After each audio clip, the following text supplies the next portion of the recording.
Dios les bendiga. Qué felicidad poder llegar hasta ustedes y compartir este precioso testimonio del ingeniero Arturo Castro. Bienvenido, Arturo.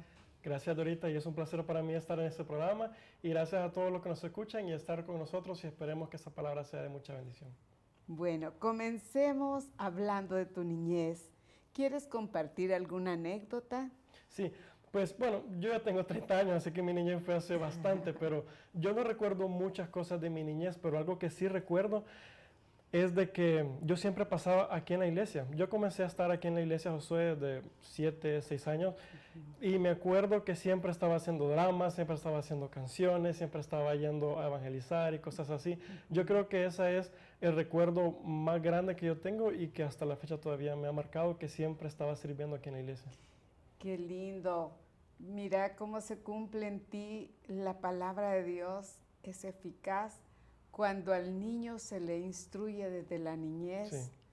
Qué bueno que esa palabra ha prevalecido en ti y está fructificando.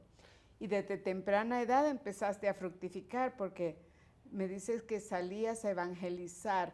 ¿Con quién salías a evangelizar y qué es lo que hacían? Sí, yo estaba en el Ministerio de Niños, que eran todos los viernes en la noche. Yo no era propiamente de Castillo del Rey, pero a veces ellos nos llevaban a parques, a pueblos, a evangelizar y nosotros evangelizábamos a través de dramas, a través de canciones y como niños íbamos en grupo a evangelizar a las personas que estaban en ese pueblo. Entonces, siempre primero éramos ministrados nosotros, teníamos un devocional, una oración y después íbamos a evangelizar. Entonces, yo creo que es muy importante que de pequeño se le inculque ese deber, porque creo que es un deber, un mandato de poder evangelizar. Y como usted dice, es cierto que si desde pequeño se le instruye en la palabra, hasta ahorita, gracias al Señor, no se me ha quitado. Gracias a Dios.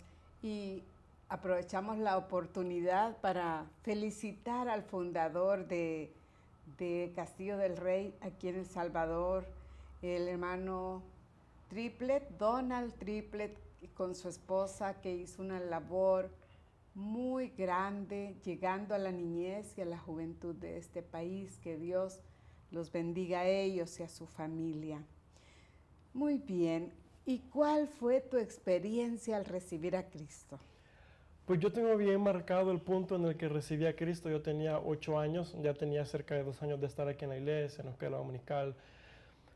Pero me acuerdo que fue en un concierto de Marcos Witt, fue en el 98 en noviembre, que fue en el estado de Cocatlán. Yo tengo bien presente eso porque fuimos toda mi familia, fue mi papá, mi hermano, mi mamá, y estábamos ahí. Me acuerdo, no mucho me acuerdo de todo el concierto ni de toda la palabra, pero sí me acuerdo que cuando Marcos hizo el llamado, yo sentí, eso lo tengo muy presente, a mí nadie me obligó, a mí nadie me dijo ni me empujó, yo sentí en ese momento que era lo correcto que yo tenía que hacer. Yo creía en Jesús, creía en el sacrificio de Él, lo creía en mi corazón y en ese momento sentí que era momento de confesarlo públicamente y así lo hice. Y después muchas veces lo confirmé más adelante, ¿verdad? Gracias a Dios. Y que eso es tan importante. Es que tú creíste, como tú dices, tú lo creíste y esa necesidad de recibir a Cristo realmente te impulsó a tomar la decisión. Yo te felicito y aprovechamos la oportunidad para que personas que no han hecho esa decisión pueden hacerlo. No por obligación, no porque alguien esté empujando, ni solo lo haga por ahí agradar a alguien, sino reconociendo la necesidad de toda persona de ser hijos de Dios, perdonados de todos nuestros pecados, nuestras culpas, porque todos tenemos pecados, hasta las personas que se consideran más morales e inocentes, ¿verdad? Todos necesitamos venir a Cristo, experimentar su gracia, experimentar su perdón, su bendición. A jóvenes de tu edad, ¿qué los motiva a permanecer en los caminos del Señor? Sí. Fíjese de que pensando en esa palabra, en permanecer, es una palabra muy importante porque yo siempre he pensado que no es lo mismo permanecer en un lugar que solo estar en un lugar. Por ejemplo, a mí, mis papás desde pequeño me trajeron a la iglesia y hay muchos jóvenes que los han traído desde pequeño y que están sirviendo en la iglesia, pero lo hacen porque los papás les han dicho. Entonces, cuando vienen las dificultades, las afrentas, las presiones, entonces ellos se alejan. Entonces, pienso que permanecer es estar a pesar de todos los problemas y de todas las dificultades, porque yo creo que hay que aceptarlo, que la vida realmente no es fácil y no se le regala a nadie. Entonces, yo creo que la motivación que tienen los jóvenes para buscar al Señor pueden ser dos cosas. Sí. Yo primero pienso que la primera es la necesidad. Llega un momento en la vida del joven que se da cuenta que no puede seguir adelante si no es por Dios, que sus sueños son más grandes de lo que ellos pensaron que podían alcanzar, que sus necesidades son más grandes de lo que ellos pueden suplir, o que hay algo que es imposible. Muchas veces un joven, no sé si a ustedes les ha pasado, que a veces no encuentran ni opciones ni caminos y solo tienen que decir, no sé qué hacer, ya no sé qué hacer, ya no sé para dónde agarrar. Entonces pienso que la necesidad es una herramienta tal vez que Dios utiliza para que los jóvenes permanezcan en los caminos de Cristo. Y la segunda, que yo también tengo muy presente, que lo he visto en muchos jóvenes, que tal vez no tienen necesidad, pero llegan a conocer a Cristo. Tal vez han estado en familia cristiana, tal vez toda su familia es cristiana, pero aparte de que están viniendo solo porque los traen, ellos tienen una experiencia personal con el Señor. Y desde pequeño ellos han conocido al Señor. Entonces, cuando vienen necesidades, cuando vienen afrentas, ellos permanecen en Cristo no porque su familia les ha dicho, ni porque estoy sirviendo aquí desde hace 10 años, sino porque personalmente ellos han decidido permanecer en Cristo, y ya es algo muy fuerte y bien personal. Ok, hagamos una pausita. ¿Qué le aconsejarías tú a aquellos jóvenes que tal vez solamente se congregan en una forma religiosa, llamémosle así, porque ese estar que tú estás diciendo es prácticamente como una religiosidad, mas sin embargo hiciste la diferencia en cuanto a permanecer. Y esa permanencia a la que tú te estás refiriendo debe de producir en el joven una transformación, Claro. debe también producir satisfacción. No estar ahí a la fuerza, sino saborear la palabra, saborear la comunión unos con otros. ¿Qué les aconsejarías tú para poder salir de esa situación de estar porque le dé un permiso su papá, a permanecer voluntariamente en esa asistencia, comunión y edificación de la palabra de Dios? Sí, yo creo que hay muchos factores por qué las personas no buscan al Señor y permanecen en una, como usted dijo, una religiosidad. Yo creo que a veces nos da miedo porque vemos a la gente religiosa estar aquí en la iglesia y pensamos que es una actitud o que es un comportamiento. Entonces muchas veces nos da miedo tratar de buscar a Dios y que Él nos quite algunas cosas, ¿verdad? Porque así es el ser humano, en naturaleza es egoísta. Yo creo que el consejo que les puedo dar es ser honesto con uno mismo. Yo en algún momento, mucho tiempo yo serví solo porque estaba sirviendo, ¿verdad? Yo comencé a servir a los 13 años y por un tiempo yo estaba sirviendo solo porque me habían llamado a servir y porque pues me daba pena decir que no. Pero yo en algún momento tuve que ser sincero y decir, ¿por qué estoy aquí? ¿Qué estoy haciendo aquí? ¿Será porque mis papás me han traído? ¿Será porque ya estoy aquí y estoy en neutro y no pasa nada? Y yo me tuve que ser sincero conmigo mismo y decir por qué estoy aquí y qué voy a hacer respecto a eso. Y entonces después decidí buscar al Señor, porque muchos piensan que buscar al Señor yo creo, muchos piensan que va a bajar el Señor con carros de fuego a llamarnos, y muchas veces no es así. Conocer al Señor es como cuando conocemos a una persona. A una persona le dedicamos tiempo, estamos con esa persona, y si nos cae bien, intentamos salir con esa persona, le preguntamos cuáles son tus intereses, queremos saber más de la vida de esa persona. Entonces, yo creo que con Dios es exactamente igual una relación, que no es de la noche a la mañana que ya tenemos una relación, sino que hoy hablamos con Él, mañana hablamos también con Él, le preguntamos qué desea Él, qué quiere Él, y pasamos tiempo con Él, y de repente pasamos de estar 5 minutos con Él a estar 1 hora con Él. Y no es por obligación, porque cuando usted está con una persona que de veras quiere estar con esa persona, no siente el tiempo. Disfruta el tiempo. Y si le gusta a esa persona, más todavía, que se queda ahí horas. Es igual con el Señor. Cuando uno se llega a enamorar con Dios, personalmente, no porque le han dicho, Sí. uno no siente el tiempo que está orando con el Señor y es una experiencia personal que yo les insto a todos a hacerlo, porque muchas veces uno se frustra porque me dice, Arturo, es que yo no sé qué decir en una oración, o yo no sé cómo acercarme a Dios, o yo no sé. Lo mismo quería con una persona, hablar con esa persona, ser sincero. Y yo creo que es un proceso que todos tenemos que pasar. Y desde el punto de vista bíblico, ¿habrá un libro en las Escrituras que también nos puede dar ejemplos de cómo orar? Bueno, yo creo que casi todos, pero bueno, Jesús sentó las bases de cómo orar. Sus discípulos le preguntaron, y es muy importante porque los mismos discípulos le dijeron, enséñanos a orar. Y es algo que muchas personas no lo hacen, dicen, ay, es que yo no puedo orar, y ahí se quedan. Porque, no sé, tal vez les da pena, piensan que Dios los va a castigar o algo, pero creo que es de humildes decirlo, Señor, yo no puedo orar, y enséñame a orar. Y entonces Dios les dijo, bueno, entonces oraréis así, Padre nuestro que estás en los cielos, y ahí ustedes pueden leer, y eso es una muy buena guía para poder comenzar a orar, adorándole al Señor, agradeciéndole al Señor, dejando todas sus cargas delante del Señor. Ese es un muy buen ejemplo, el Padre Nuestro, para poder comenzar a orar. ¿Ha sido una guía para ti el Padre Nuestro? De hecho sí, yo cuando comencé a buscar al Señor, yo leí eso, y al principio oraba en esa guía, y después creo yo que el Espíritu Santo me fue dando más soltura para dar con el Señor. Hay un versículo que dice, creo que es en Salmos, que David lo dice, Dios le dice a David, habla tu boca y yo la llenaré. Así Y es. ese ha sido un versículo que a mí siempre me ha gustado, porque a veces uno no sabe qué decir, pero Abre tu uno boca abre y tu yo la boca y llenaré. Dios la va a llenar. Y mientras uno más lee las Sagradas Escrituras y más habla con Dios, el Espíritu Santo ejerce en el joven o en cualquier persona mayor influencia para guiarnos y cómo debemos orar nosotros. Y hay en oraciones con mayor fluidez, que ya no estás pensando, no sé orar, ¿qué le digo a Dios? Sino al contrario, ya ni empiezas a orar y hablar con Dios al punto que ni quieres terminar de hablar con el Señor. ¿Cuál ha sido tu mayor motivación para servir a Dios? Pues yo creo que la mayor motivación, cada quien tiene una motivación diferente. Y la verdad es que seres perfectos no somos, todos fallamos, mucho. Yo creo que mi mayor motivación ha sido el agradecimiento a Dios.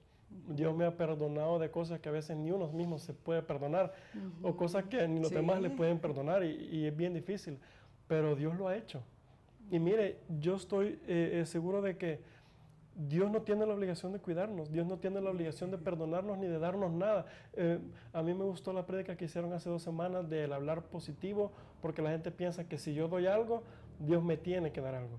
Y no es así, Dios no nos tiene que dar nada. Si no Dios es poderoso, Dios es autosuficiente, es soberano y está bien sin nosotros. Él lo hace por misericordia y lo hace por amor. Y sí lo hace, porque sí lo hace, Él nos cuida, pero lo hace por amor y por misericordia, no porque nosotros seamos o le podamos dar algo. Entonces, yo creo que estoy sirviendo por agradecerle al Señor. Es tratar, digo tratar porque es imposible, tratar de devolverle algo, por lo menos por todo lo que Él ha hecho en mi vida y por todo lo que Él va a hacer. Porque yo he sido infiel al Señor, he pecado en muchas cosas y he fallado en muchas cosas, pero Dios no lo ha sido, Dios siempre ha sido fiel y sé que seguirá siendo. Qué lindo. Hablemos del perdón. Has mencionado esa importancia de que Dios nos ha perdonado. Y muchas veces olvidamos que Dios nos ha perdonado a nosotros cosas que ni nosotros mismos nos podemos perdonar, como tú dices. Y sin embargo, con el que nos ha ofendido, nos cerramos en que no le voy a perdonar hasta que yo le reclame o tal cosa. ¿Qué podrías tú decir a esas personas que tal vez están batallando, que no pueden perdonar? Sí, yo creo que eso es, podríamos decir varias cosas de lo que yo creo que es, pero primero yo creo que es la falta de amor. La misma Biblia dice que el que ama conoce a Dios y el que no ama no conoce a Dios. Hay personas que están en la iglesia sirviendo, que tienen una relación con Dios, pero que no han perdonado. Y la Biblia es bien tajante en eso. El que no ama no ha conocido al Señor. Y yo creo que es porque nosotros tratamos de tener el control. Esa persona me hizo daño, esa persona tiene que pagar. Y no nos solo en corresponde a iglesia, nosotros. En afuera todas también, partes. en En todas todas partes. partes es así. En todas partes es así, porque el ser humano quiere tener el control de la situación, porque siente que que se le tiene que retribuir. Yo creo que perdonar es un paso de humildad. ¿Te ha tocado a ti dar ese paso con alguien que te haya ofendido, pero Claro. extremadamente? Claro, claro, a mí me ha tocado perdonar mucho. Hay amigos que me han, hay ciertos amigos que me han hecho sentir muy mal. Me han traicionado, han hecho muchas cosas que así me ha tocado perdonar y es bien difícil, porque a veces uno no quiere. Uno dice, pero me hizo este daño, pero él no puede quedar impune porque, y tal vez uno tiene razón porque de verdad lo dañaron, tal vez la otra persona sí estuvo mal, pero el Señor nos ha perdonado de más cosas nos ha perdonado el Señor, entonces pienso que uno tiene que tener humildad para decir, no soy yo para estar condenando a esa persona si Dios no me condenó a mí. Entonces tenemos que perdonar y siento yo que a veces perdonar es un paso de fe. Uno dice, yo todavía siento algo por esa persona, pero lo voy a perdonar por fe. Y a veces hay que perdonar varias veces. Yo a un amigo lo perdoné varias veces. Yo por fe en el nombre de Jesús lo perdono. Y lo seguí perdonando como por 3 meses más hasta que de veras el Señor me dio el perdón. ¿Y cambió de actitud la persona o siguió igual? Esa persona no cambió de actitud. Y ya a saber qué se ha hecho. Pero no me corresponde a mí. Pero eso es No me importante lo que corresponde a estás mí. diciendo. Exactamente. Es que no vamos a perdonar esperando que la otra persona cambie de actitud. Vamos a perdonar para sentirnos en paz con Dios, pero más que eso, una obediencia al mandato divino, que dice que perdonemos las ofensas, perdonad las ofensas de los unos a los otros. Yo creo que el perdón es más como para nosotros mismos, para liberarnos nosotros mismos, porque uno está con la carga y Amargura. la otra persona no cambia, esa persona sigue igual, pero yo creo que es para liberarnos nosotros mismos y poder tener una mejor relación con Dios. Ok, muchas gracias. Arturo, qué importante es esto, porque imagínate ahorita, hay como una efervescencia, voy a decir, como de malestares en la población en general, en el país, estoy hablando, y que no debe ser. Sí, fíjese que yo he meditado mucho en eso estas semanas. Creo que a Salvador le falta perdonar, mucho. Sí. Que puede ser que hayan habido problemas, no hay que meterse mucho en política, pero tal vez hubo problemas. Pero hay que perdonar, no importa si fue cierto o no fue cierto, Sí. el ser humano tiene que perdonar y pienso que El Salvador se está convulsionando porque tiene mucho rencor y resentimiento Sí. por líderes políticos, resentimiento con las personas y creo que tiene que haber un perdón colectivo, es la única manera que podemos salir adelante. Un perdón colectivo. No podemos estar resucitando odios.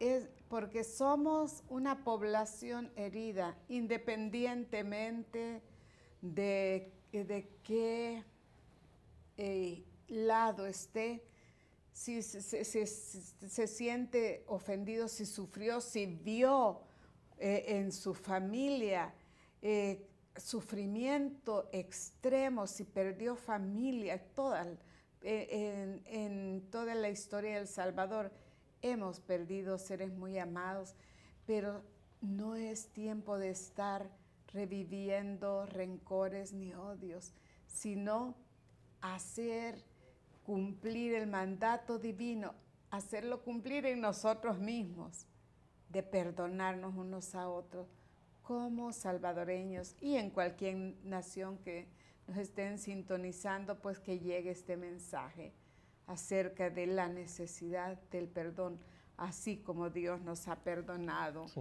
nuestras ofensas.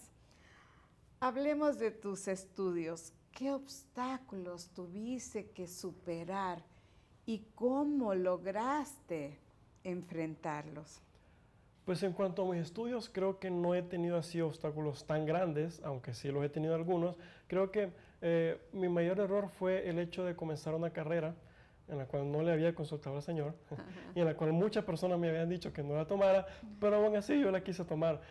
Muchas veces tomamos decisiones sin consultarle al Señor y después nos quejamos con Él mismo, pero no tiene que ser así. Yo comencé una carrera que en ese momento me gustaba mucho, pero realmente no la concluí, no la terminé, la dejé a medias.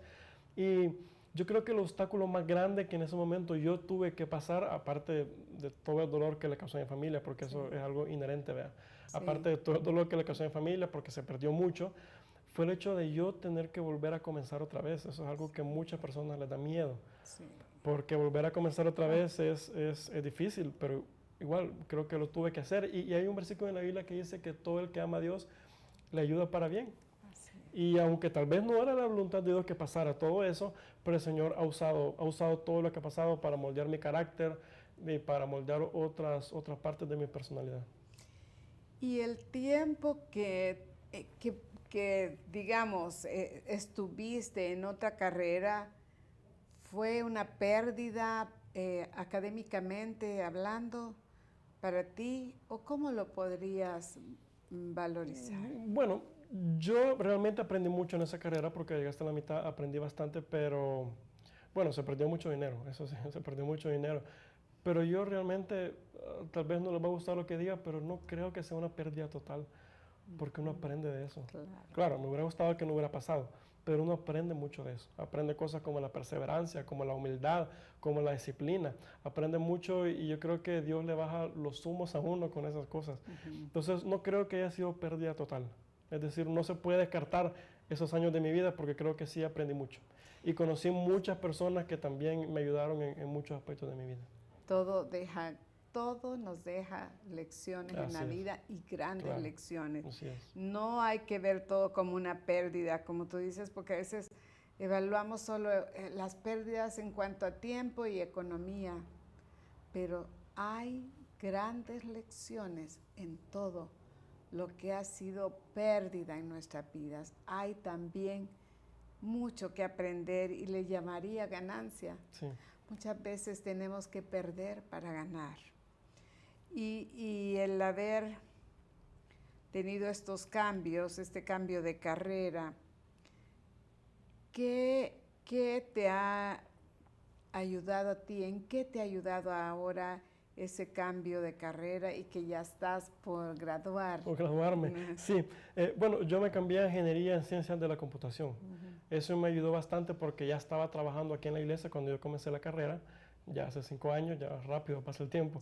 Me ha ayudado mucho a aplicarlo aquí en este Ministerio de Comunicaciones. Muchas de las cosas que se ha hecho han venido de esa carrera de Ingeniería de Computación y me da satisfacción saber que puedo devolver algo al servicio al Señor, que puedo poner eso que he aprendido al servicio al Señor. Y como le digo, sí es difícil comenzar de nuevo, pero ya estoy terminando y ya ni cuenta, mire, creo que rápido pasa el tiempo. Y Dios no te ha abandonado. Oh, mire, han habido momentos en que, bueno, mis papás siempre han sido muy apoyadores, siempre han estado conmigo. Creo que esas han sido las primeras personas que me han apoyado a seguir adelante. Y gracias por eso, ¿verdad? Eso es algo muy importante. Y ellos siempre me han apoyado económicamente, pero llega un momento en que uno tiene que asumir esa responsabilidad. Y había meses en que uno decía, uy, hoy no puedo pagar la universidad. Había mucho tiempo en que sí, yo no tenía para pagar la universidad. Y aunque yo sé que mis papás lo hubieran hecho, pero Dios provee en ese momento. Mire, en el último, la fidelidad de Dios. Mire, uno no conoce al Dios proveedor hasta que está en escasez. Yo puedo decir, sí, no, Dios provee, pero hasta que de veras Dios le provee, uno no puede realmente decir eso. Entonces, Dios ha proveído. De repente, 3 días antes de pagar la universidad, me salía un proyecto ahí de hacer alguna página web o algo. Súper bien. Así que gracias al Señor siempre ha proveído. Y no me ha abandonado, nunca me ha abandonado. Y que Dios bendiga también a aquellas personas que te daban proyectos para realizar, ¿verdad? Sí, yo siempre le daba gracias a esas personas que estaban ahí para ayudarme. Siempre le doy gracias a Dios por mi papá, porque siempre estuvieron ahí para apoyarme en todo. Muchas gracias por compartirnos este momento. ¿Qué satisfacción te ha dado tu carrera? Pues yo creo que tal vez uno como ser humano se siente bien al terminar ya una carrera después de 5 años, ¿verdad? Como un logro, o por ejemplo tener un título en mi nombre, me van a decir ingeniero Castro, pero me da satisfacción el poder primero honrar a mis papás, porque es algo que se tenía que hacer. ¿verdad? La Biblia dice, honrarás a tu papá y a tu mamá para tener larga vida. Y yo creo que es la primera satisfacción que voy a tener, el darle ese título a mis papás. Creo que ese título va a ser para ellos, porque se lo merecen mucho, así que creo que esa es la primera satisfacción que voy a tener. Darle ese título a mis papás y luego poner eso en la práctica al Señor y que sea testimonio de que el Señor me ayudó a comenzar y así como uno lo ayuda a comenzar, también lo ayuda a terminar. Y que ese conocimiento lo has usado para implementarlo también para poner al servicio. Para ponerlo al servicio de Dios. Hay cosas, más que todo en esta pandemia, que hay cosas que no hubiera sabido cómo hacer si no hubiera tenido la carrera. Bendito hay cosas que me piden y yo me quedo, pero ya sé cómo hacerlo. Entonces, gracias al Señor en esta pandemia, Dios nos ha ayudado. Dios nos ha ayudado en esta pandemia, sí. ¿Cuáles han sido los momentos más difíciles de tu vida? Pues sí, pues he tenido algunos momentos difíciles en mi vida, así como todas las familias. Yo creo que en mi familia, gracias al Señor, nunca faltó nada. Que yo recuerde, nunca nos faltó nada. Siempre, nunca dejamos de estudiar, nunca dejamos de tener alimento, casa, ropa. Pero sí habían momentos en que teníamos que confiar en el Señor para que Dios proveyera. Yo veía que hasta ahorita me doy cuenta, uno cuando es niño no se da cuenta, solo pide y no se da cuenta. Hasta ahorita uno se da cuenta que a veces los papás hacen un esfuerzo sobrehumano para mantener el hogar. Sí. Y a veces pasamos momentos difíciles, que si bien es cierto no faltó, pero también es cierto que tuvimos que doblar rodillas para que Dios proveyera. ¿Problemas de salud? Sí, tuve problemas de salud. Hace creo 3, 4 años yo fui a un viaje, fue una semana, fue a Ecuador para enseñarles allá lo que hacíamos aquí en la iglesia. Y cuando vine acá, pues me enfermé de hepatitis. Se salió un poquito de control de hepatitis porque no me la podían controlar. Yo pasé 3 meses fuera de la iglesia. Pero Dios fue fiel siempre, aun cuando yo estaba enfermo. Muchas veces uno es tentado a preguntarle a Dios por qué. Si yo he estado en tu obra, si hasta yo fui a servir allá a Ecuador, vea. Uno cree que puede justificarse, pero uno tiene que agradecerle. Gracias porque estoy vivo por lo menos. Y Dios fue muy fiel ahí. Dios fue muy fiel. Es que volviendo a algo que dijiste hace rato, y que a veces hacemos algo para Dios o podemos dar algo para la obra de Dios o para el prójimo y ya creemos que con eso tenemos ganadas todas las bendiciones habidas y por haber. Sí, ¿verdad? Uno piensa que uno sirve para que Dios le dé y como que hace puntos, tengo tanto puntaje para que Dios me dé.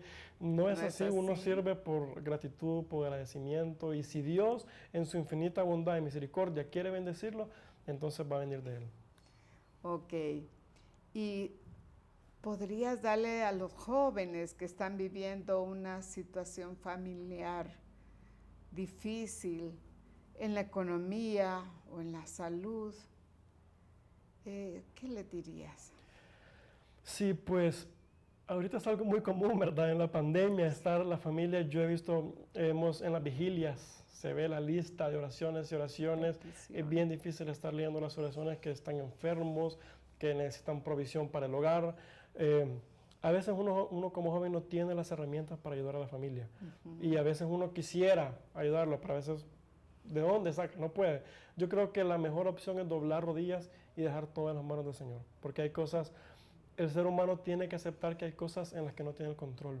Y tiene que soltar ese control. Yo no puedo, que Dios obre. Y hay que tener la fe que Dios lo va a hacer. Y es la mejor herramienta.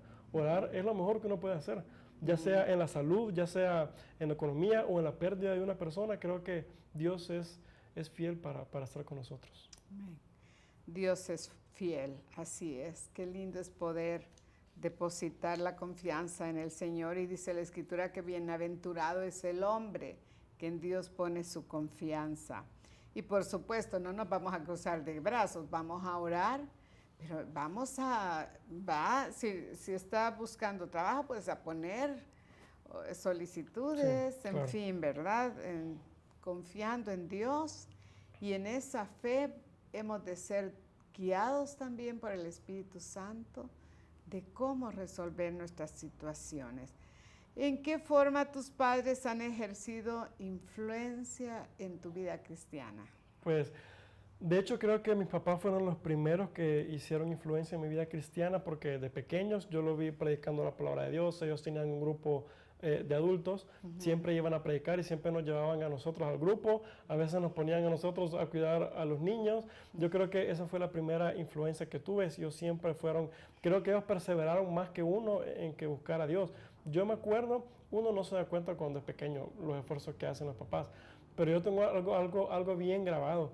Mi papá, manejando a las 11 de la noche y bostezando porque ya tenía sueño, me iba a traer al grupo de jóvenes y después en la noche me iba a dejar y me iba a traer. Y en ese momento uno no se da cuenta, ellos venían cansados de trabajar, solo querían descansar, pero ellos perseveraron. También me acuerdo a mi mamá, me venía a dejar los viernes al Ministerio de Niños y muchas veces hacía una trabazón allá en el redondel de las Naciones Unidas. Y me decía, no Arturo, no te voy a ir a dejar. Pero siempre me venía a dejar, y a veces pasábamos 2 horas ahí, pero siempre me venía a dejar. No hubo viernes que no me vino a dejar y siempre me vino a traer. A veces se olvidaban, pero creo que siempre estuvieron ahí, siempre fueron perseverantes. Ellos perseveraron, siempre nunca desmayaron, y gracias a ellos, pues yo creo que eso me quedó a mí, como dice la Biblia, que de pequeño se le instruye la palabra y a un adulto la sigue creyendo. Y va a demandar esfuerzo, perseverancia, claro. ¿Verdad? Claro, yo creo que yo he visto muchos papás que ahora no quieren traer a los niños a la iglesia y dicen, ay, no tengo que salir, es que no sé qué, y después los mismos papás se quejan de que sus hijos se portan mal. Entonces creo que los padres tienen que también perseverar mucho. Sí, es que ahí va la parte de ser esforzado, ¿verdad? Claro. Para darle a los hijos el buen legado del conocimiento de la palabra de Dios, porque en la iglesia también no solo aprenden el conocimiento en el sentido histórico, podríamos decir bíblico, histórico para los niños, teológico para los adultos, sino que esa compartir con otros niños que son niños cristianos también, eso va ayudándoles a solidificar la fe, pero también en cuanto a aprender igualmente la tolerancia unos por otros, el amor los unos por los otros, el aprender a orar unos por otros, porque los niños oran. Tú me contabas que habías aprendido de tus alumnitos, habías aprendido de ellos, que ellos también expresan sus necesidades. Serviste en escuela dominical y OANSA. Sí. ¿Qué lecciones te han dejado esos niñitos? Pues mire, como usted dijo, primero hay muchas lecciones, las voy a tomar, así las voy a tocar rápido. Primero, uno se da cuenta que los niños tienen necesidad. Uno piensa que, son niños, dice, y los problemas de ellos no cuentan. Si al niño le causa problema o estrés, ese es un problema que hay que ver. Y muchas veces el adulto lo ve como inferior al niño y ese es un problema. Entonces yo aprendí que el niño también tiene necesidades, y que a veces viene cargado aquí, porque a veces han venido viernes y muy cargados, y uno tiene que estar preparado para tratar esos problemas. También los niños tienen un espíritu y tienen un alma que se les tiene que cuidar y se les tiene que guiar en el camino correcto. Entonces eso aprendí mucho. También hay una anécdota que quería contar, porque creo que tal vez le van a ayudar a muchas personas. Y es de que uno le da la palabra a las personas para que ellos se desarrollen, ¿verdad? Disipula a las personas, pero tal vez uno no se imagina que después ellos lo van a levantar a uno. Yo me acuerdo hace mucho tiempo que había un evento evangelístico en una residencial de Santa Tecla y a mí me tocaba dar la palabra, gracias a Dios, pero ese día en la mañana no me acuerdo qué había pasado, creo que era un problema con la universidad, que yo estaba en ese momento, me sentía súper mal, estaba súper mal, súper triste, frustrado, decaído, me sentía mal. ¿Y cómo voy a ir a dar la palabra si yo no estoy bien? Me acuerdo que 1 hora o 2 horas antes de ir, yo me aparté del lugar y me fui a uno de los parques de la residencial y me senté en una mesa a llorar, porque me sentía bien mal. Y en eso apareció un niño, apareció uno de los niños, que no me acuerdo si él llegó porque quiso o sabía que estaba ahí. Apareció uno de los niños que había estado en el grupo de jóvenes desde pequeñito, de que tenía 5 años. En ese momento creo que ya estaba muy grande y me vio que estaba mal. Y después de yo darle tanta palabra a él, de yo tratarlo, de discipularle, él fue el que me levantó los brazos a mí. En ese momento él oró por mí, él me dio palabra, me sacó versículos. Fue increíble. En ese momento él me levantó. ¿Recuerdas algo de esa palabra? Sí, en ese momento. ¿Un versículo? Sí, no, yo me sentía, creo que indigno de predicar en ese momento porque yo estaba mal. Sí. Pero el niño me dijo de que de que los dones no provienen de uno, que los dones provienen de Dios. Que Romanos 11:29 dice, creo que la dávida de Dios, esos no son irrevocables. Entonces, también me dijo, me acuerdo que Él me sacó Isaías 41:10, que Dios estaba a mi lado y que Él me iba a ayudar y que no tenía que tener miedo. En ese momento fue súper, súper especial para mí, porque una persona que yo veía que tenía que darle palabra, ahora Él me estaba dando palabra a mí. Y sí, eso es un gran fruto. Entonces, después yo fui al evento a dar palabra y todo fue muy bueno. Esa es una de las lecciones que aprendí. Gracias. Cuando la pérdida irreparable de un ser querido viene a tu vida, y esto es algo que ahorita está día a día en nuestro país y claro que en las naciones también, que estamos siendo afectadas por la pandemia, pero ¿podrías tú decir que Dios sigue siendo suficiente para ti o nos vamos a quedar cuestionándolo? Claro. Yo le cuento así rapidito que hace cerca de un año, creo, 2 años, yo perdí a uno de mis amigos. Él se quitó la vida, tomó esa decisión de quitarse la vida. Un amigo que yo había conocido desde hace años, muchos años. Y en ese momento fue algo bien devastador para mí, saber no solo que lo había perdido, sino la manera en que lo había perdido. Y uno se siente tentado a preguntarle al Señor por qué. Yo sé que Dios no se va a enojar si los pregunta, pero se siente tentado por qué no pudimos evitar esto. Por mucho tiempo yo me sentía bastante mal, hasta que le tuve que entregar esa parte, esa como espinita al Señor, de decir yo tal vez pude haberlo evitado, pero si Dios es suficiente, claro que es suficiente.